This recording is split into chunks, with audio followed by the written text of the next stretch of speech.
Our next presenter is Bree Weiselman. And Bree was one of the very first people I reached out to when I decided to do the New Science and Wisdom of Menopause Summit. Hi, I'm Siobhan Sarna, your host. And Bree is an expert when it comes to a variety of things, including liver health, detoxification, dealing with mold. But one of her very favorite things to talk about is reverse aging and perimenopause and menopause. And by the way, don't get her started talking about sex because she loves talking about that too, but that's for another day. You've got to watch this presentation to really have a comprehensive understanding about the way your hormones operate during this time of life. Enjoy. Bree is full of vitality and life, and I know you're going to learn a lot. Hello, everyone. Thank you so much for joining me today. I'm Bree Weiselman, and I'm thrilled to be here to talk about a topic that's incredibly close to my heart: managing perimenopause with grace, vitality, and strength. As someone who spent decades in women's health, I've seen firsthand the transformative power of understanding our bodies during this crucial phase of life. The journey through perimenopause doesn't have to be one of frustration or confusion. Instead, it can be an empowering chapter where we reclaim our energy, our health, and our joy. When women's physiology is in balance, we naturally reorient towards pleasure and self actualization. And those things in turn uplift not just our own lives, but those of all the people around us. My goal in this class is to help you feel inspired and empowered to take control of this golden window of opportunity to choose how you want to feel and to use it as the runway that will set the tone for the rest of the decades of your life. Today, I'm going to take you through the essential guide to managing perimenopause. We'll dive deep into the science, explore actionable strategies, and by the end of our time together, you'll have a roadmap for not just surviving, but truly thriving through this stage of life. We're going to talk about evidence-based strategies for managing perimenopause with a focus on functional medicine and holistic health, including hormone balance and hormone replacement, the role of the gut health and micro detoxification, how clearing toxins can make or break all the rest of the actions we take with regard to hormone balance and improving our health, and mitochondrial function, which is the key to energy and longevity. And I'm going to talk about the importance of addressing perimenopause proactively, early when possible, not waiting until we're through the other end and in menopause, and not focusing just on alleviating symptoms, but actually taking steps that will improve long-term health outcomes. So let's start by talking about something that might surprise you: how our bodies age.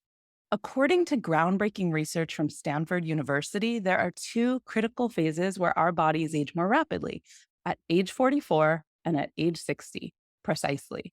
These are not just numbers, they represent pivotal moments in our lives where we need to pay close attention. During these particular phases, our hormones are shifting in major ways. Our cells are changing, and if we don't intervene, we might find ourselves dealing with accelerated aging, which can show up as things like decreased skin elasticity, cognitive decline, and higher risk for chronic diseases. So the researchers at Stanford were surprised at the spike they saw at age 44 initially. And the study showed that the period of heightened aging is actually true for both men and women. And they had originally assumed the data was skewed because they had included women who were entering perimenopause or in perimenopause in the study cohort. And while hormonal decline did play a big contributing role, the ages were the same for men, indicating that other body systems responsible for aging and increased vulnerability to disease, such as gut health, detox pathways, immune and inflammation systems, and mitochondrial health, played an equal or greater role in the full picture of tissue markers of aging. So the point is, hormone reserve is a platform for optimal health. There's no question. But if we only focus on hormones, which is really what dominates the conversation when we're talking about perimenopause and menopause, we miss a huge opportunity to optimize our health during this window. Here's the good news. These phases are, as I just mentioned, also windows of opportunity. By understanding what's happening in our bodies and taking proactive steps, we can slow down or even measurably reverse some of these aging processes. So when we talk about the rapid aging phases, it's important to understand how these shifts impact our health. At these critical ages, we see significant changes in key health metrics. I mentioned skin elasticity, but also we see a decrease in muscle mass, bone density, and cognitive function. These ages of 44 and 60 might be when women start to notice a distinct change in their skin becoming thinner, their muscles weakening, and their bones becoming more fragile. And it's also when we see an increased risk for conditions like cardiovascular disease, osteoporosis, Alzheimer's, and dementia. But we don't have to just sit back and let this happen and accept it. By understanding what's going on inside the body that's promoting these changes, we can take targeted actions. Timing is everything when it comes to the impact of how fast or how slow we age. Addressing these aging phases early, particularly in our early 40s, can make a huge difference in how we feel and function 10, 15, 20, 30 years later.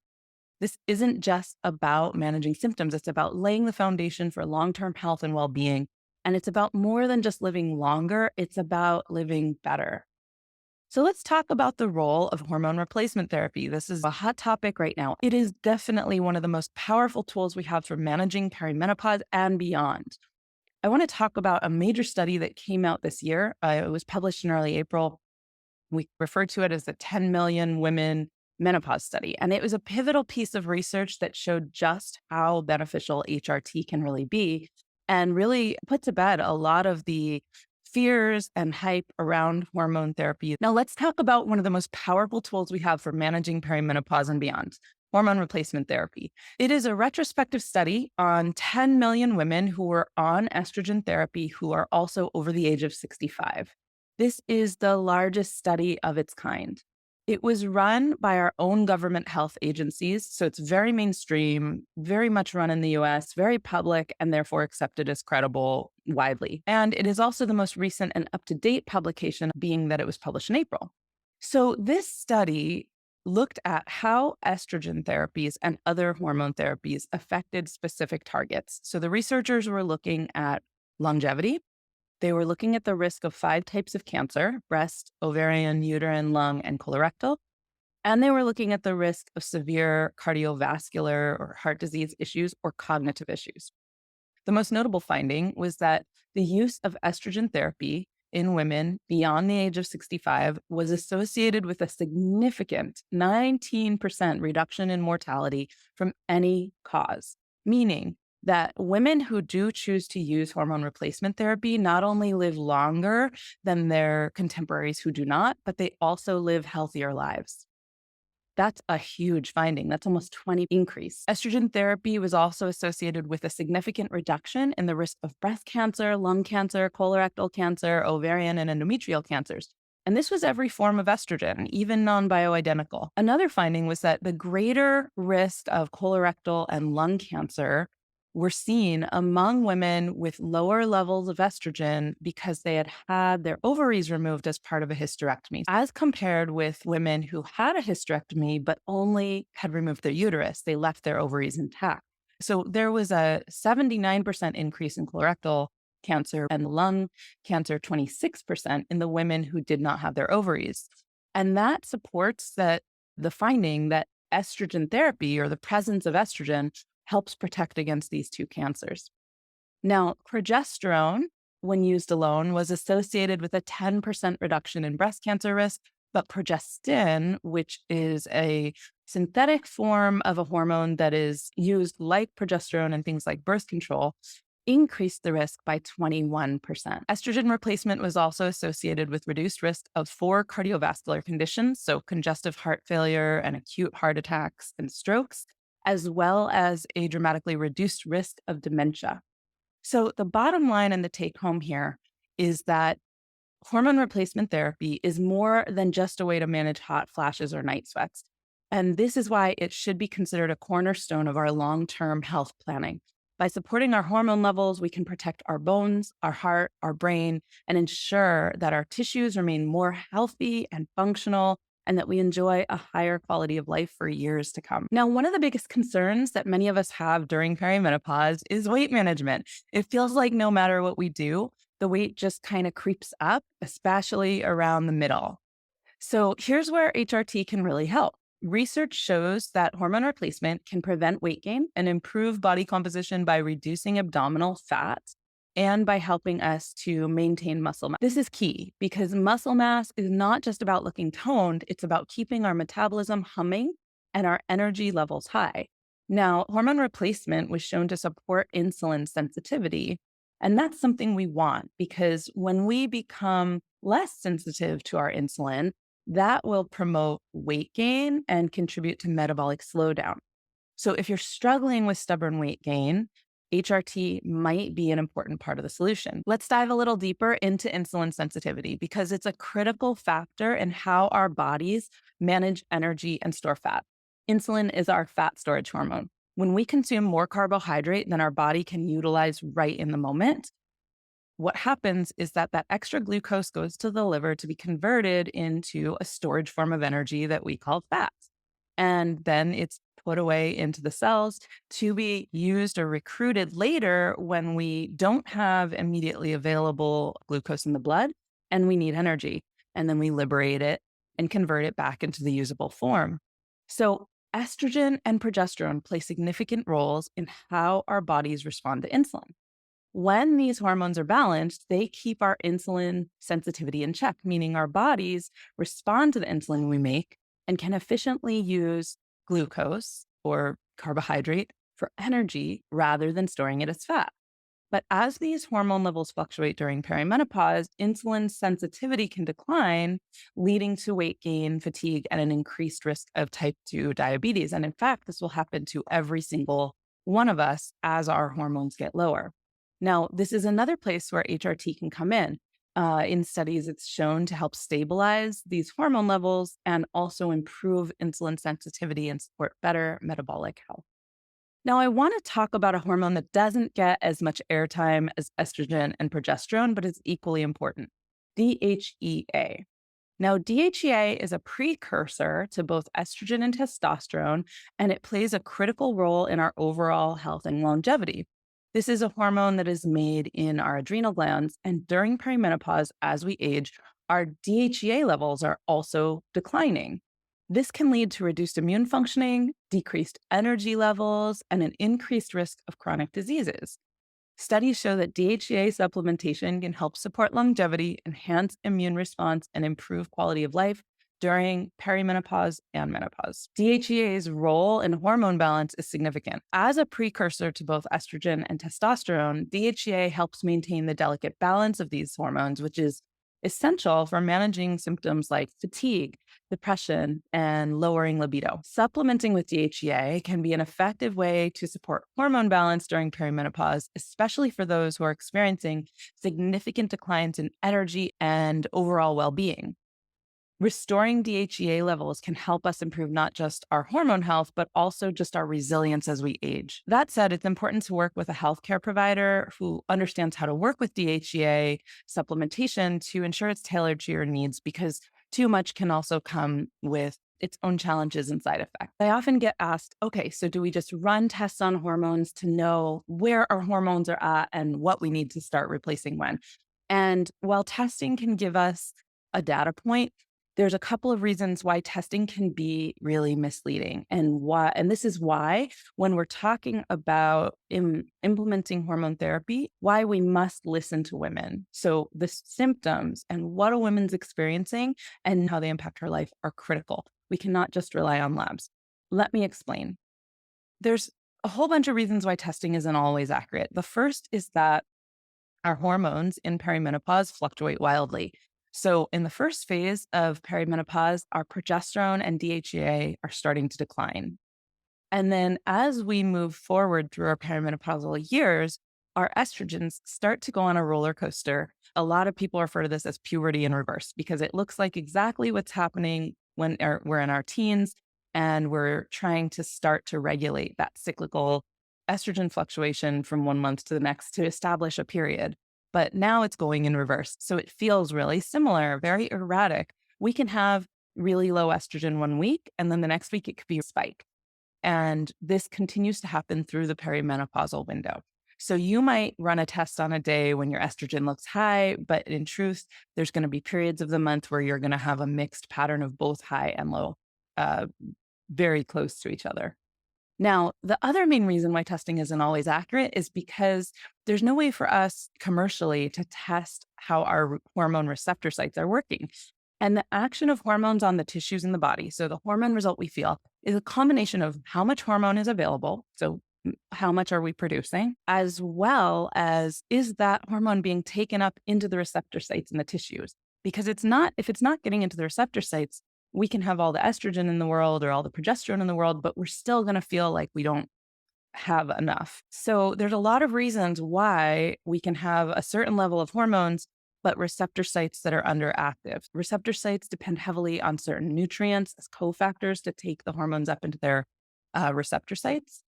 Also, endocrine disruptors are ubiquitous. This is where the role of things like BPA and other environmental chemicals come into play that are xenoestrogens or look and act like estrogens in our body. They can plug into those receptor sites because they're quite powerful and take up the space that healthy hormones with more benefits for those tissues would normally inhabit. And then we can also have our hormone receptor sites blocked by other hormones that we make. For example, cortisol is a survival hormone in the eye of our body. And so if we are pumping out high cortisol because we are really stressed out, the hormone receptors will have an affinity to take up more cortisol into the receptor sites over and above hormones of reproduction like estrogen. And this is true even of receptor sites for estrogen. They can take up cortisol. And so there's a lot of reasons why we really don't know what the net effect of our hormones is on the tissue. Another reason why testing can be confusing is that a lot of people will try to test using blood, and blood or serum is water based. What happens is that our hormones are built on backbones of cholesterol. So they're made of fats, and fats are not water soluble. And so, in order for hormones to float around in the blood, they have to bind to these little molecules that act as school buses called carrier proteins or binding globulins. And so, what happens is that we don't really get a full picture of the free or available hormones that are actually in our system because those are the ones that are not bound to the binding globulins. And so it's hard to get an accurate total assessment of what someone's true hormone levels are. So the bottom line is that when a woman is going to start hormone therapy, it's essential that it's personalized to each woman's unique hormone profile and symptoms and health history. This is not a one size fits all type of treatment. So you have to work with someone who really knows how to do this work and has a lot of experience with it and training. We start by assessing the symptoms, and then we'll initiate hormone therapy based on what that woman is experiencing. And then we reassess and adjust. So we meet with the woman and talk about how those symptoms have changed and improved and find out what needs adjusting. We readjust. And when the woman is feeling like she's gotten improvements, notable improvements, that's when we test. And we want to use testing as a way to establish a set point for therapy as we age because hormones will further decline. So we want to test when a woman is feeling like she's in balance and getting the benefit of balanced hormones because that's where she feels good. And that acts as our target when she gets older and her hormone production declines. And we say, okay, this was where your levels were at when you felt your best. We aim for those levels. We also want to test to look at the hormone metabolites and make sure that what our body is doing with hormones that we're being given is safe and beneficial. We have to understand that every woman's body is different, and that means the way we respond to it can vary from one woman to the next. So some of us might need more estrogen, and some of us might need more progesterone, and some of us might need to adjust our therapy as we transition through perimenopause and into postmenopause. And that's why regular monitoring and adjustments are so important. By working with a healthcare provider who understands that complexity, we can ensure that our HRT is optimized for our specific needs and maximizes the benefit and minimizes any risks. Let's move on to talking about the gut. This is often overlooked, but is absolutely critical to our health during perimenopause, gut health.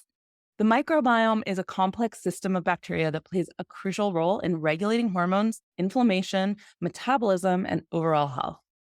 During perimenopause, shifts in our hormone levels can disrupt this delicate balance, leading to a whole host of issues like weight gain, anxiety, skin problems, you name it. When our gut is healthy, it helps to regulate these hormones, reducing symptoms and supporting our overall well being. Part of the microbiome is a cluster of bacteria that we refer to as the estrobolome. These are essentially bacteria that specifically are responsible for helping us metabolize our estrogen. So what happens is that we produce hormones or we take hormones and then we use them. And after they've been used in the receptor sites, they circulate to the liver where they are detoxified and transformed. And then those go into the gut when they're attached to bile and they're acted on by bacteria. And typically, the hormones that are already used will get bound to what becomes the stool and go out of the body in the bowel movement. But some amount of those hormones can get recycled or reused. And there's some benefit to that. But what happens is that if the bacteria, the estrobolome, are imbalanced, it can lead to estrogen dominance or worsen estrogen deficiency. And this can result in a worsening of perimenopausal symptoms like hot flashes, mood swings, and weight gain. So, if you've been feeling off, then it might not just be your hormones, it could also be your gut. And by taking care of your gut health, we can address the root cause of many perimenopausal symptoms. But it's a two-way street. So hormones also have activity on gut health. There's several forms of estrogen. Estrogen is not just one thing. And one of the forms of estrogen that we have is called estriol. This is often referred to as the pregnancy estrogen because it's the kind of estrogen that shoots sky high while a woman is pregnant. This is one form of estrogen that happens to play a crucial role in maintaining the integrity of the gut lining. Estriol binds to specific estrogen receptors called beta receptors that are essential for maintaining the health of the intestinal lining, the mucosal membrane. So during perimenopause, as estriol levels decline, it can lead to weakened gut barrier function.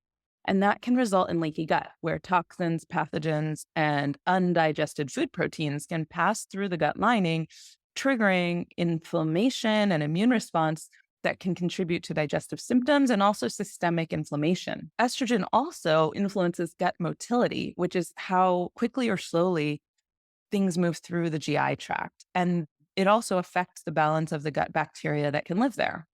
So when our estrogen drops low, it can slow down motility, leading to bloating, constipation, and an increased risk of SIBO, small intestinal bacterial overgrowth. And progesterone also plays a role in regulating gut motility, and changes to progesterone levels during perimenopause can also lead to slower digestion or conversely diarrhea.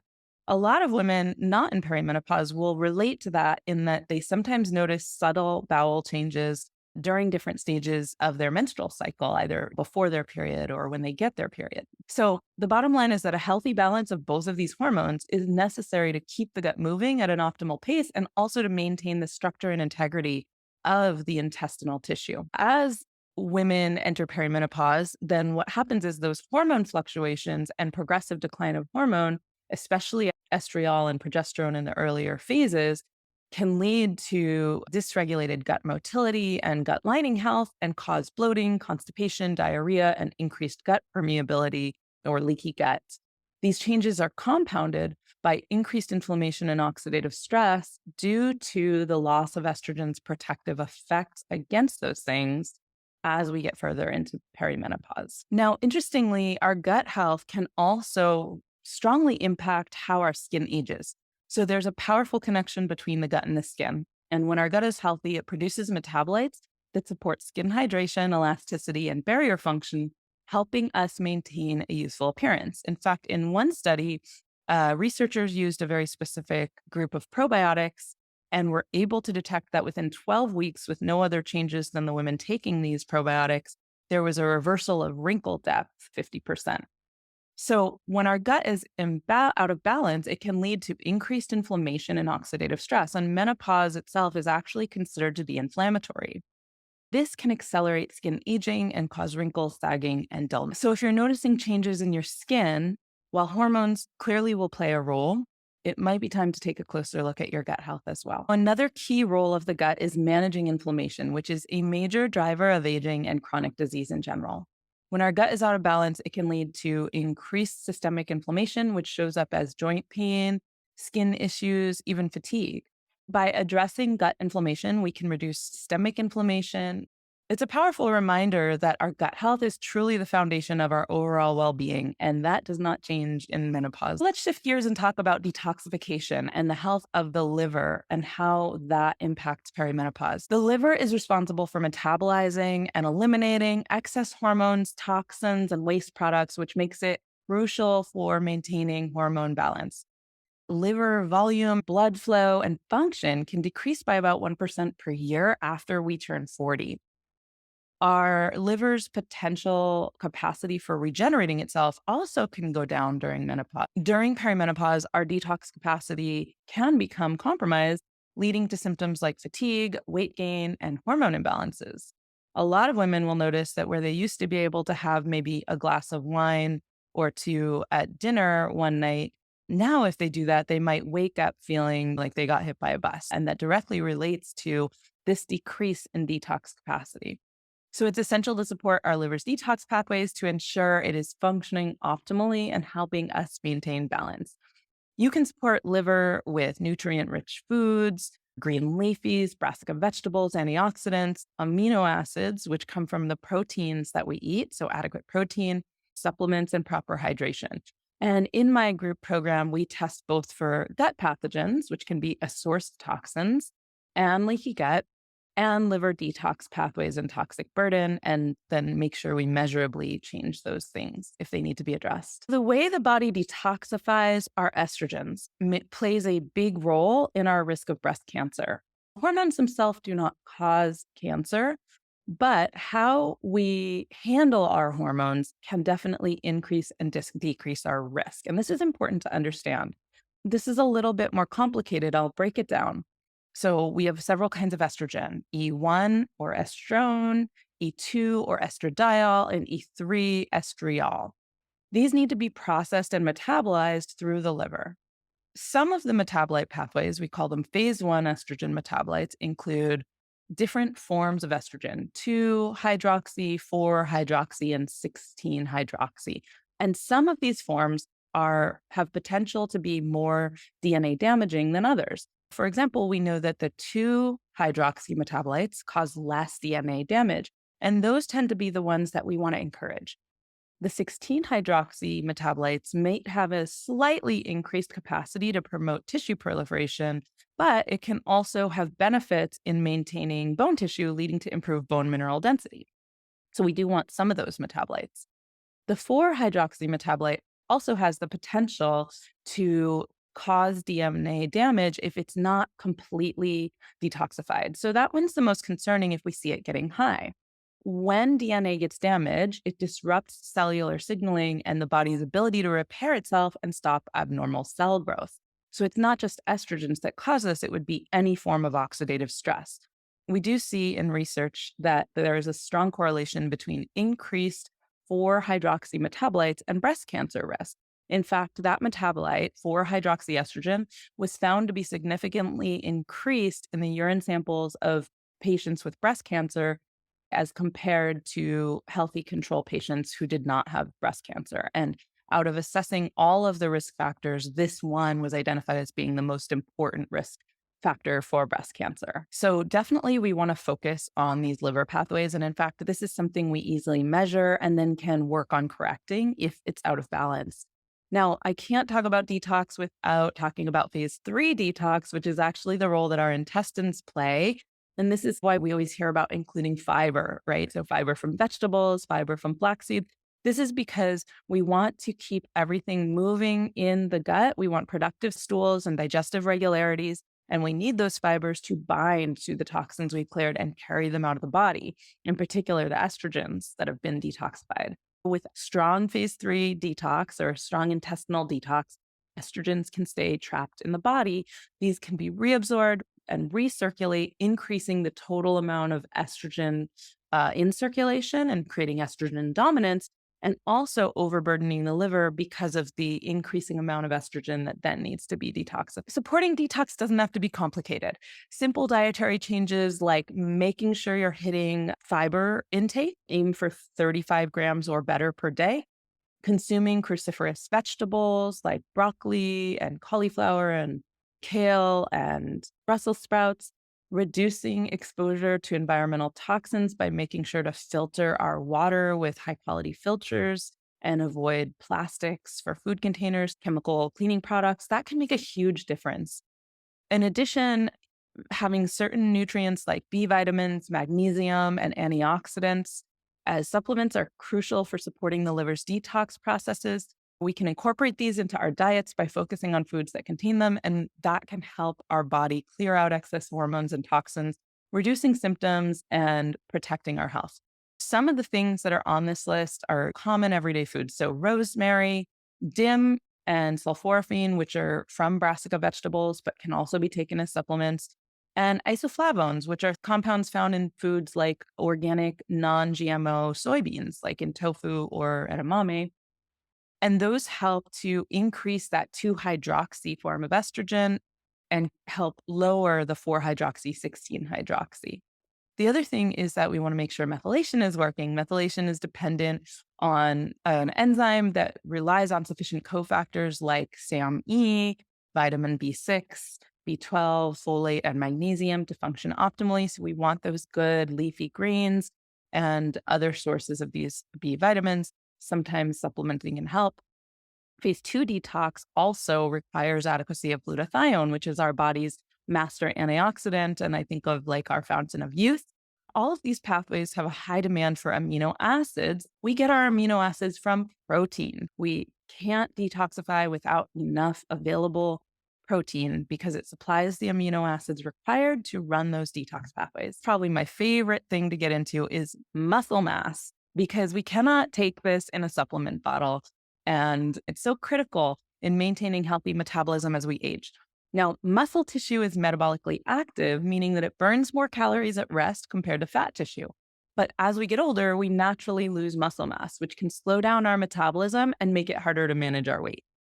Maintaining or increasing muscle mass during perimenopause is essential for keeping metabolism strong. It's not just about looking toned, it's about maintaining energy levels, supporting healthy blood sugar levels, and preventing weight gain, and ultimately about slowing the pace of cellular aging. Why muscle mass matters is that it will decline as hormones decline, especially if we aren't actively building it.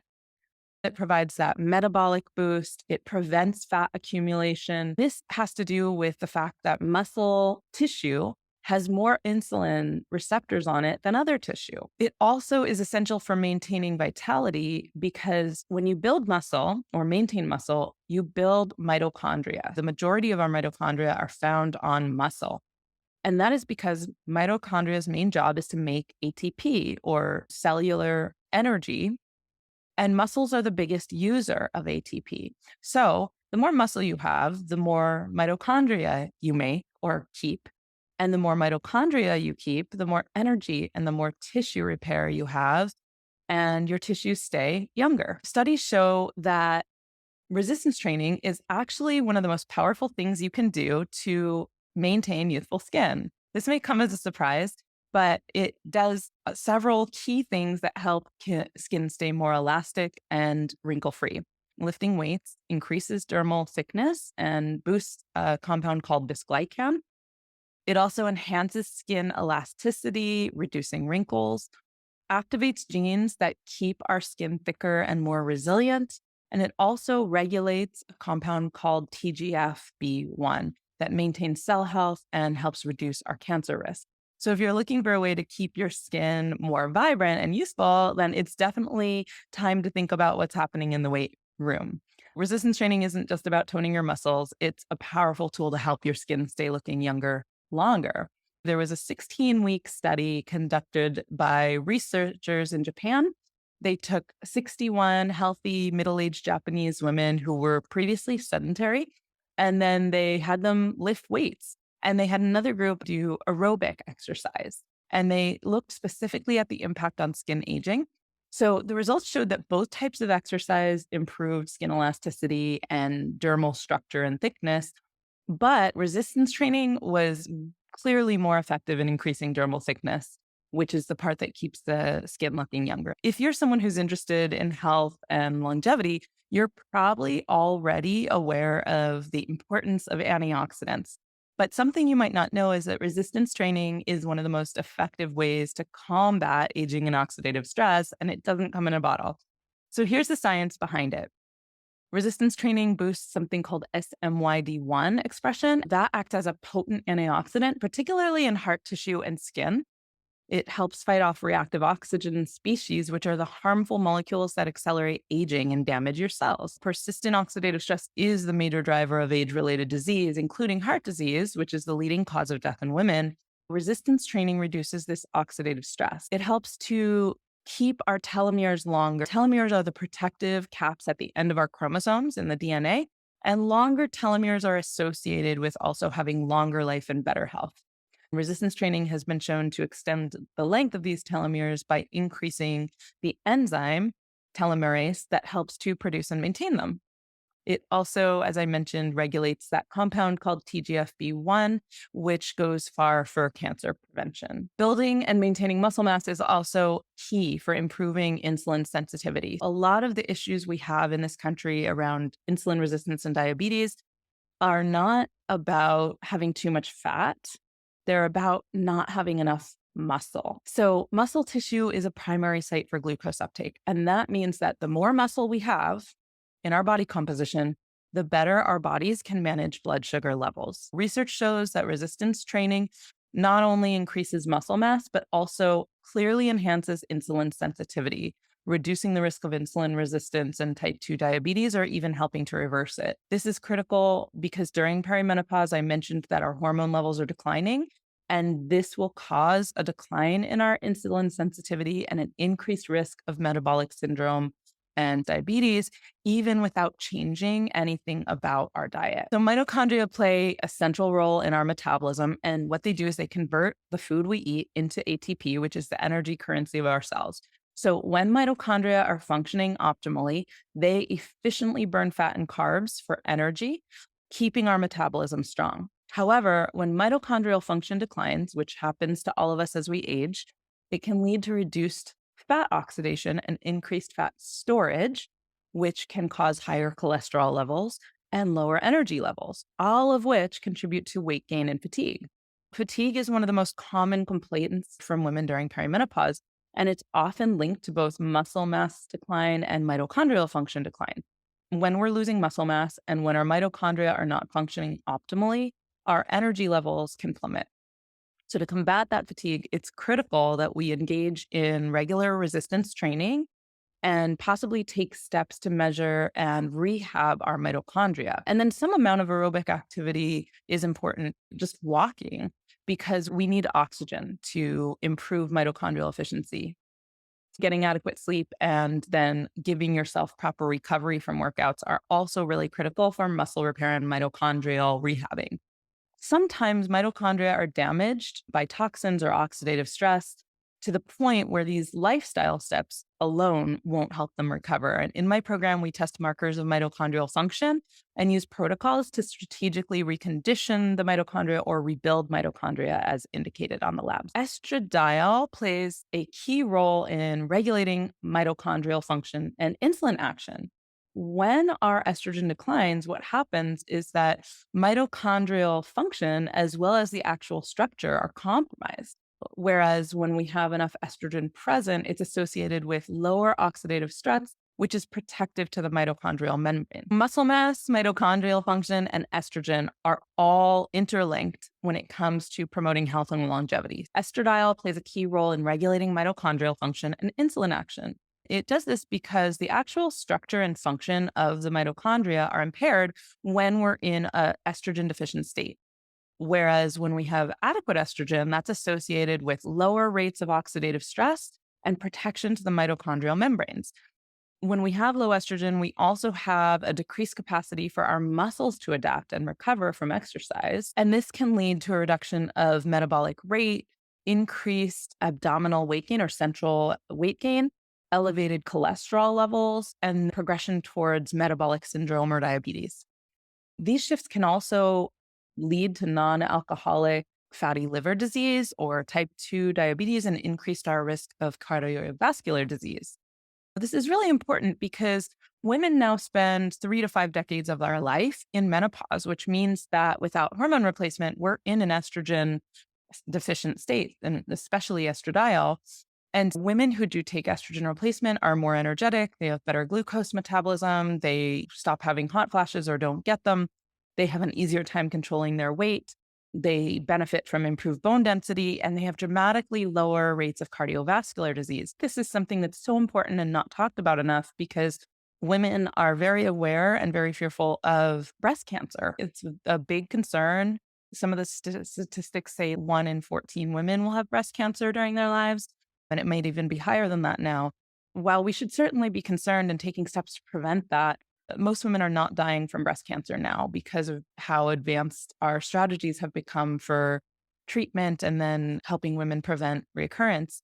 Whereas the largest cause of death in women over the age of 50 is cardiovascular disease like heart attacks and stroke. And so, because we know that the increase in risk of heart attack and stroke goes up dramatically when we have an estrogen deficient state, and we know that estrogen replacement can dramatically reduce our risk of dying of those diseases, it's really something that we should be talking about more. Insulin sensitivity, I mentioned as a key factor in how our bodies manage energy and store fat. And this becomes more and more critical as we enter perimenopause. I mentioned that declining estrogen levels can negatively impact insulin sensitivity. So, by improving insulin sensitivity, we can manage our weight more effectively and maintain energy and also reduce our risk of chronic diseases. It's all about keeping blood sugar levels stable and our metabolism functioning smoothly. So, how do we improve insulin sensitivity? It starts with how we eat, what we eat, and how we move. A balanced diet that includes low glycemic foods, adequate protein, and healthy fats is crucial. Regular physical activity, particularly strength training, can also significantly improve insulin sensitivity by increasing the glucose uptake in our muscles. Adequacy of hormones like estrogen, progesterone, and testosterone also are key to maintaining insulin sensitivity. Managing stress and getting enough sleep are also important factors that can't be overlooked, as chronic stress, poor sleep, and high cortisol levels can also promote insulin resistance. And in case it wasn't clear, particularly having adequate estrogen and progesterone plays a significant role in how our body is able to use our insulin. When these hormones are balanced, they help maintain insulin sensitivity, which allows our body to use glucose or carbs for energy rather than storing them as fat.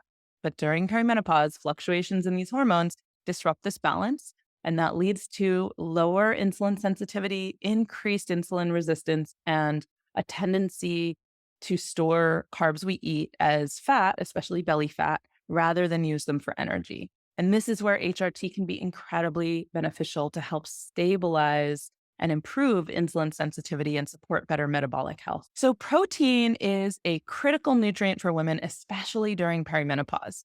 Protein is the building block for muscle maintenance, tissue repair, detoxification, immune function, and overall metabolic health. As we age and our muscle mass naturally starts to decline, our dietary need for protein actually increases. Now, the Women's Health Initiative study run over 20 years ago showed that higher intake was associated with a 32% less risk of frailty or falling and better physical function in menopause. For active women, the ideal target is around 1 gram of dietary protein per pound of body weight per day, or slightly more if you're actively building muscle. Whether you prefer plant based or animal proteins, the key is to ensure you're getting enough protein to support your body's needs while not overshooting your carb tolerance. Carbs are definitely another important piece of the puzzle, especially as our body's ability to tolerate them changes with age. As we all become less insulin sensitive because our hormones are changing, many of us will need to reduce our total carb intake to maintain healthy weight and energy levels and to prevent oxidative stress and more rapid aging of our cells. While reducing total carb intake may be critical, we can also take steps to enhance our carb tolerance. This includes consuming adequate protein and healthy fats, and also choosing complex whole food carbs that are higher in fiber and nutrients. That's far better for maintaining blood sugar levels than what's called acellular or processed carbs and flour based foods like pastas and breads. By pairing those carbs that we eat with adequate protein, or by incorporating healthy fats in the diet, we can further support our metabolism of those. Incorporating specific nutrients like magnesium and chromium can also support glucose metabolism. And then also focusing on fiber. So, adding at least 30 grams of fiber a day to our diet through intake of vegetables and fruits or fiber supplements, if we tolerate those. Moving or using our muscles after meals that contain carbs, focusing on consuming the carbs, the healthy carbs that we do eat, either right before or right after we're going to move our bodies, helps us use them instead of store them. Additionally, using apple cider vinegar when we have a meal containing carbs at the beginning of the meal can also help slow the rate of glucose absorption or lower the glucose curve, which makes it easier for us to use that carb and less likely to store it as fat. Keeping our mitochondria strong through regular exercise is also key to maintaining energy levels, preventing weight gain as well. We've already discussed that HRT can be a game changer, but I want to reiterate that it is essential to understand that hormone therapy has to be tailored to each woman's unique needs. No two women are the same, and that means their hormone levels, their symptoms, and their health histories are different too. And that is why personalized HRT is so crucial. It's not just about getting on the patch or getting on hormone therapy, it's about getting on the right hormone therapy for your body. And it doesn't stop there. As we progress through different stages of perimenopause and menopause, our hormone needs will change.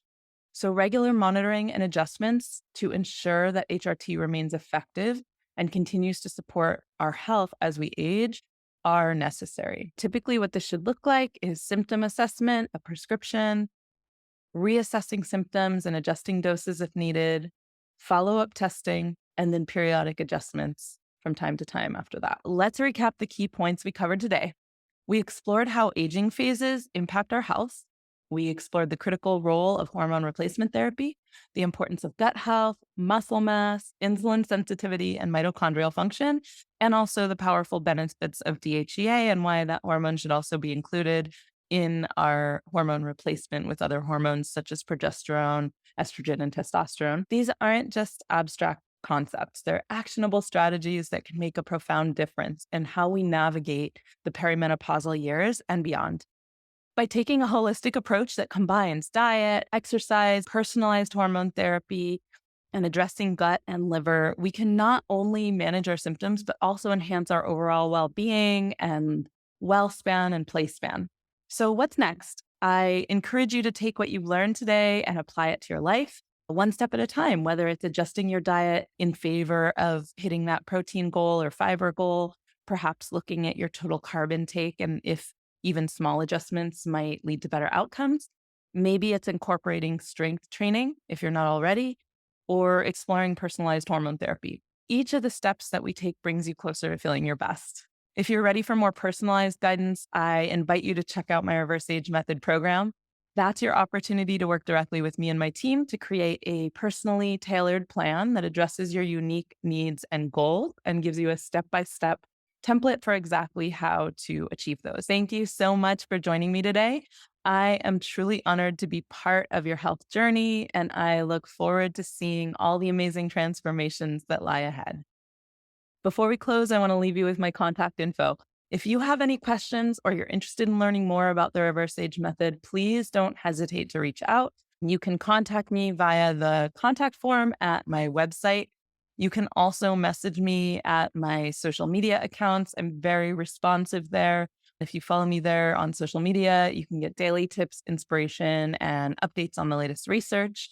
Remember, this journey is about more than just avoiding hot flashes or managing symptoms. It's about reclaiming your vitality and living your best life for decades to come. Thank you again for your time, and I hope to connect with you soon.